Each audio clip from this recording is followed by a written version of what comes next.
Day 201 of the Ukrainian war map, also known as Russia's invasion of Ukraine.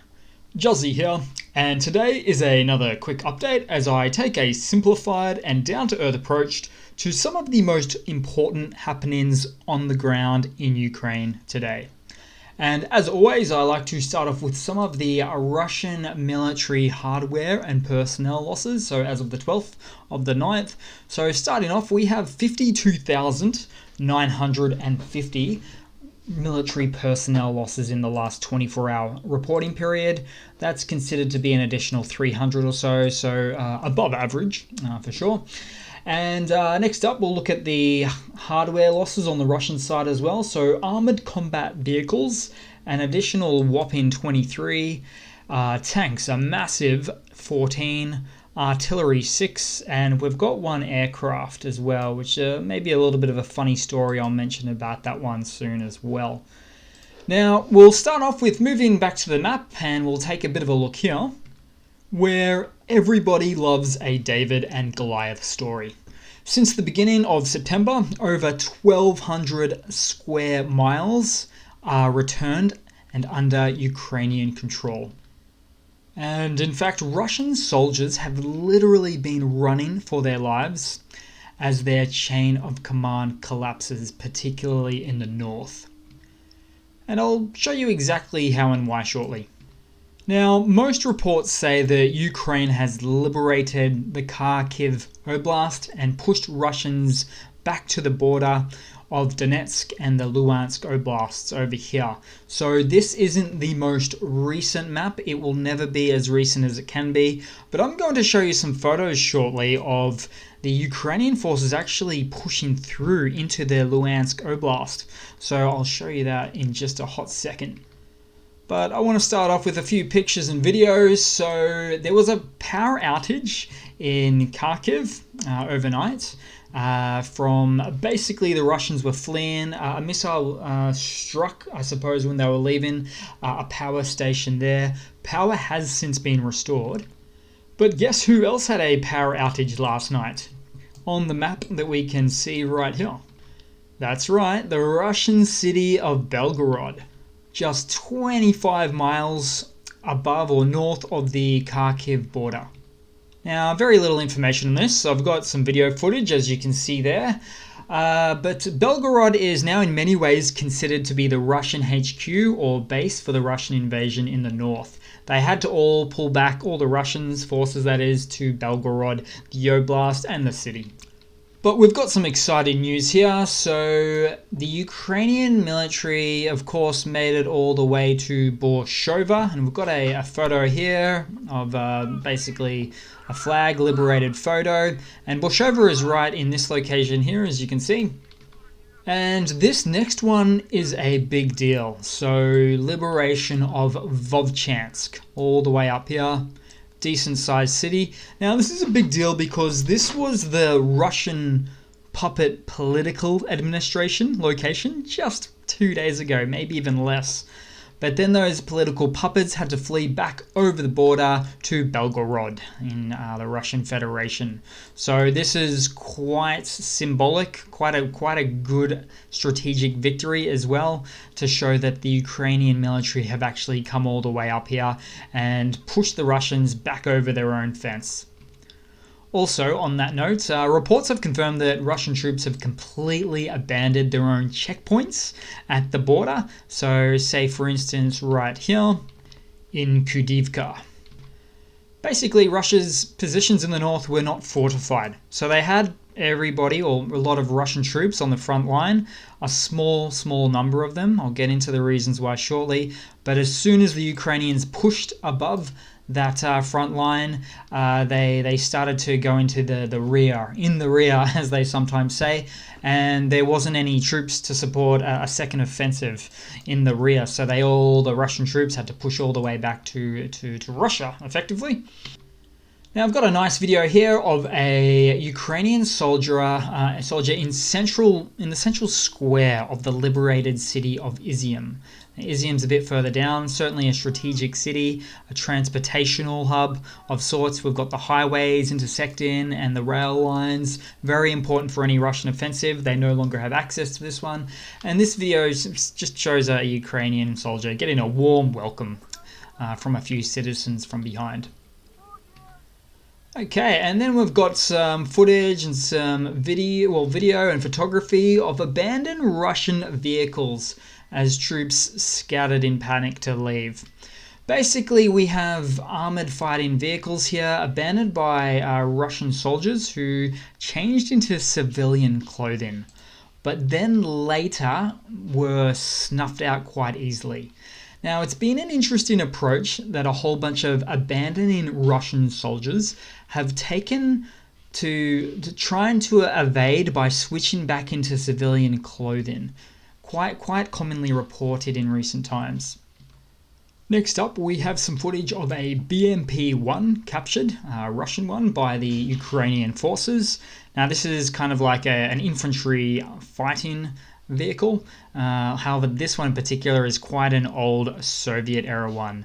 I believe this one was produced in the mid-60s. It could be a 60s or 70s design. Additionally, the Ukrainian forces captured Russian T-72B3s on the E40 highway, just outside of the Slabunvika in the Kharkiv Oblast. Seems like a whole bunch of them here as well. And the T-72B3s, they're sort of a modernized version of the older tank. So equipped to the wazoo, you could say. And this is another video example of an extra T-73 tank donated to the Ukrainians by Russia. Also, we've got a photo here of, now again in the Kharkiv Oblast, Ukrainian forces captured an SA-8 OSA SAM system and a large cache of missiles with it to boot as well. So a SAM system is a surface-to-air missile system. So these things are not cheap. And then we've got another photo of more loot found in Izium. So 7 MT-LB armored vehicles, 2 T-72B series tanks, which is nice to see as well, and a destroyed BRT-82A. Now, the sheer quantity of loot received and donated to the Ukrainian army from the Russian side is there's just too many things to show. But here is what is considered to be a well-regarded vehicular unit, a Tiger M IMV captured in Izium too. Basically, it's a 4x4 multi-purpose all-terrain infantry mobility vehicle. Now, there's been quite the score in Kharkiv. Now, interestingly, in my older videos, I've been half joking about the Ukrainian forces pretending to have a counteroffensive in Kherson, but actually having a major counteroffensive in Kharkiv, or the Kharkiv Oblast instead. And now there is early reports of a sustained disinformation campaign to do just such a thing. And that thing is get Russia to erroneously station 25,000 additional troops at the north bank of the Dnipro River. So down here, cut off the bridges and supply lines with HIMARS, effectively have them cornered with being very low on supplies. But more on that shortly when I jump to it down officially on the map in a second. Now, just on that topic of half joking, I've also part joked about the Ukrainian forces being the single largest holder of Soviet-grade military equipment, especially at this rate. Now, remember, mathematically speaking, when Ukraine captures one working tank from Russia, Russia is then down one working tank as well. So that is actually a deficit differential of 2 tanks on the checklist when comparing the two countries together. So it's not just one difference, but it really is 2. Now we'll move down across, or in this case up across, to the Donbass, where Ukraine surely now has their sights set here. In fact, not just surely, I'll give you some proof. So we have the village of Kusmithkar right around here. I need to zoom in to find it. It's right above Svarto, where we have now, this is just a photo of a flag being placed here. So Ukrainian flags being raised over Kusmithkar, which is actually hiding, I believe, because I haven't zoomed in. There it is, right here. Okay. Now, Russia well and truly had this position since the beginning of the war. And we even have super fresh reports from the general staff, the Ukrainian general staff, advising Russian troops retreated from Svartov as well, here in the Luhansk Oblast. So don't pay attention to this red line. This line here is actually the provincial, the state, or the oblast line here. So this red line, I wouldn't worry about it. It's actually just different divisions of Russian troops. But what this means, this is pretty meaningful stuff. What it would mean is that we have not only the Kharkiv Oblast being liberated, but Ukraine did not stop there because they did not want to give the Russians a chance to just defend. So they pushed forward as far as they could. In fact, at the time of this recording, they've probably even pushed further. I'm sure we're going to hear a lot about this strategic town sooner or later, Starobilsk. And Russia is leaving a lot of stuff behind. Take Svartov, for example. Russia left behind 4 KAMAZ trucks and 20 Tiger infantry mobility vehicles, just like the one I mentioned there before. Very highly well regarded. And were said to have left for settlements in the direction of the Russian-occupied Luhansk Oblast. Surprise, surprise. But long story short, the Russian troops settled in this area or in some of these villages. They saw the oncoming Ukrainians and used a single vehicle to effectively escape. It appears they had more military hardware, vehicles of the sort, than they actually had people stationed in all of these little villages here. That's why a lot of this stuff is being left behind. That, and they need to make a quick getaway, and they can't do that in a tank. They can do that in a small light vehicle, maybe a small truck. Now, like I said, the Ukrainian forces are really focusing on the Donbass. Now, the Donbass comprises of 2 oblasts, so the Luhansk Oblast here and the Donetsk Oblast here as well. And we can see the front lines where there's been several hundred pushes from the Russian side right at this sort of almost vertical front line in the last so many months now. And Russia just has not been able to push forward. Ukraine continues to repel these advances. Ukraine particularly has their sights set on this little town, or what I like to call the outer suburb of the Donetsk city, if you've been watching any of my older videos. So Russia recently took this, maybe about 2 weeks ago. They were trying to take it for 6 months. I'm very interested to see what happens now, but it is said that the Ukrainian forces certainly have this in their sights, and obviously the rest of the Donbass too. Now we'll move across to the greater Ukraine map here, where the Ukraine military says it downed 9 out of 11 missiles launched in the last 24-hour reporting period, mostly in the central and south regions, including the Dnipropetrovsk Oblast here, Zaporizhia, and Kherson, or the Kherson Oblast too. And speaking of Kherson, the other counteroffensive, so Russian units around the Kherson offensive front line are experiencing severe logistical issues. Russian forces are trying to sustain these losses by transporting logistical, so basically ammo, health kits, all sorts of things via helicopters and boats.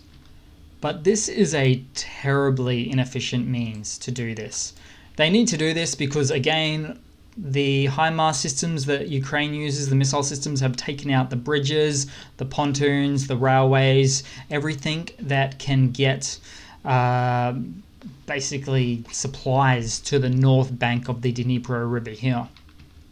And it's been reported that Russian helicopter pilots don't want to make this flight. They don't want to go from south to north.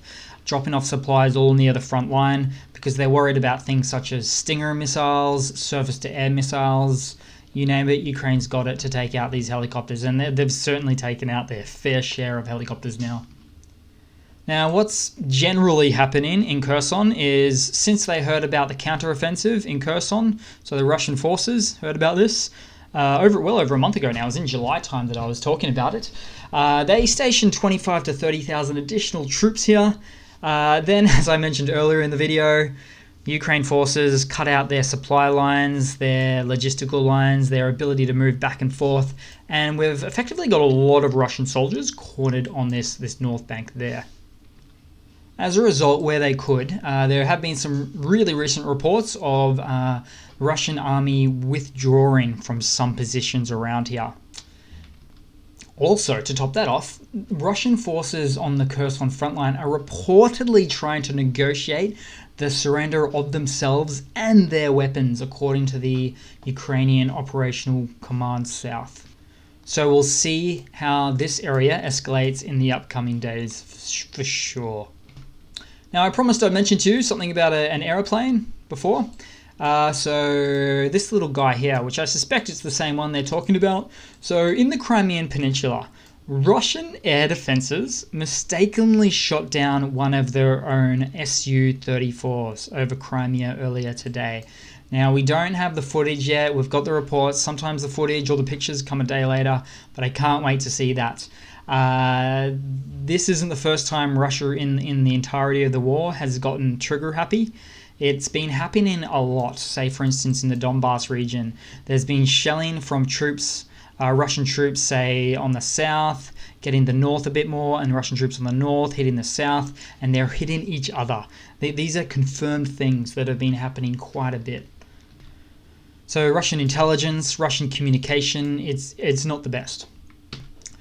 Now to a bit of news, a bit of a fun one to start it off with. So all TV channels were hacked in Crimea. Back to Crimea there.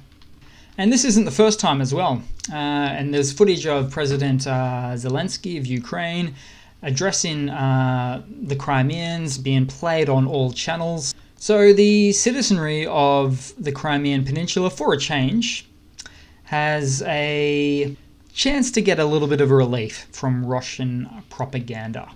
And truly, in many ways, this isn't just a physical hardware or physical military hardware war, it's also an information war. Also, in other news, the French President Macron has very recently discussed the nuclear power plant situation in Zaporizhia with Putin and asked him to withdraw his weapons to ensure the site's safety by following the IAEA's recommendation. So that's the International Atomic Energy Agency's recommendation. Of course, Putin isn't ready yet to do this. Probably one of the very few cards he's holding at the moment, using it as sort of a tool of blackmail to hold the power plant there. Also, in other interesting news, Russia postpones plans to stage referendums in occupied territories amid Ukraine's counteroffensive.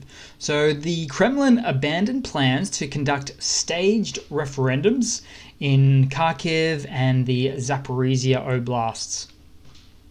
Now, these staged referendums, they just don't have enough territory to do it. So Zaporizhia, yeah, they've got 2/3 of the territory. Kharkiv Oblast, they've got none of the territory really now, so that would be silly to do a staged referendum there. And they still have plans to hold a so-called referendum in Kherson as well. But the counteroffensive is quite strong there, so that's unlikely to happen for some time, probably at this point now.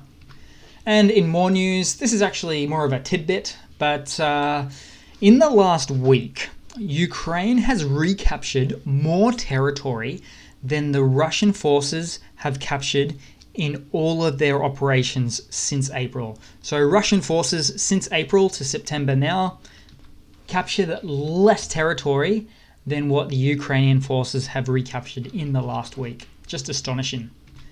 And just a bit of a funny to round off the day with, guys. So a well-timed funny for today, given all the loot that Ukrainian is being given or donated from Russia, as I like to say. So we've got this guy doing a video from the Ukrainian 36th Rifle Brigade, which becomes now maybe the tank brigade, because the Ukrainian speaking over the video is just saying things like, "Ooh, everyone gets a tank now. This is great. Lots of ammo. Ooh, that's an infantry fighting vehicle over there." So very, very joyous, fun video. This one's taken in Kharkiv, obviously there as well, with all the recent loots, as opposed to looting. Better be careful with my word in there. So good stuff indeed. So thanks for watching, guys. Please leave a comment, subscribe, hit that like button. I wonder if we'll see as many trolls. I haven't noticed as many trolls in the comments recently because of these massive counter-offensives. They just have to regroup and redecide what they're going to say in future comments. So probably see less of them with this video as we have in the last 2 or 3 videos. But try not to engage with them too much. They're just a bit silly. So thanks again, and I do hope to see all of you guys there in the next one. Cheers.